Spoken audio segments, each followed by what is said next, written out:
We need to talk about Palantir. Palantir are a global company that specialize in AI, in technology and surveillance systems. They are founded and run by people like Peter Thiel and Karp, people who have said some quite worrying things when it comes to kind of techno-fascism and ethno-nationalist politics and things like that. They're a company that are used in America. They have several contracts around the world with defense, military and police. Their speciality is in kind of combining surveillance of social media, of surveillance of data and information, combining them to kind of profile and target and say, like, here's where things are likely to happen. These are the people you need to watch. So this is like proper techno-fascism. This is the start of a surveillance state. Now it's interesting, in America, the land of the free, supposedly, they've embraced Palantir. Hundreds of thousands of dollars, millions of dollars, billions of dollars worth of contracts, public contracts, through military, through defense and through policing, which is what enables so ICE, for example, to profile who they're going to try and deport, who they're going to try and attack, who they're going to try and who they think might cause disruption. And this is the same ICE that killed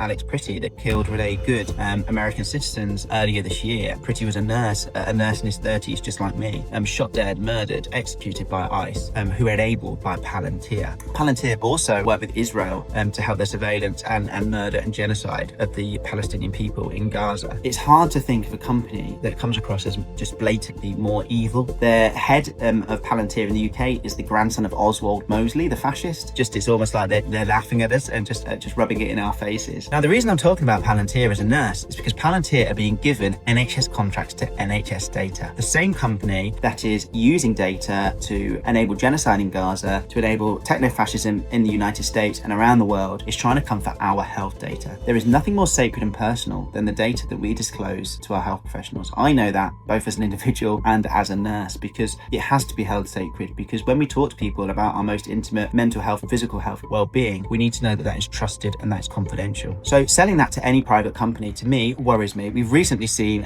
sale of NHS data in China has been found, which means private companies that we've entrusted with our data have been leaking it, have been selling it on. This should worry us, let alone when it is such an evil corporation like Palantir. So I would urge you, I've written this in an article that I'm going to link to where you can read a little bit more about it, but please just look it up, look into it, and then look at what we can do about it. So many politicians, Zach Palantir included, have been leading the charge around getting signatures on petitions to go to the government to say, do not give Palantir our NHS data. We're also seeing lots of trust, lots of people write to their GP saying, I do not consent to using my personal data, my health data, to go to Palantir. There are lots of things that you can do. Make sure you find those petitions and make sure you act. But also make sure you spread the word, because I think the more people know about the company Palantir, the more people are concerned and the more people are worried. Now, this is why the media aren't really talking about it, because Palantir seems embedded already in the UK. They already have contracts across policing, across health, across our military, across lots of different things that they shouldn't be anywhere near, and they're trying to expand that without competition as well, which is completely wrong, to the tune of like hundreds of thousands, millions of pounds, and it really isn't okay. And we've got to look at how Palantir came into the conversation. So Wes Streeting, who's one of Palantir's biggest champions, his pal Peter Mandelson was the one who took Keir Starmer to Palantir headquarters when he was in the United States of America. It's funny they kept it quiet at the time and failed to record it properly as well, which just adds to the suspicion. So it almost feels like Palantir, anything evil in this world, from Peter Mandelson through to the Israel's genocide, they have a finger in it. So it's really important that we spread the word about Palantir,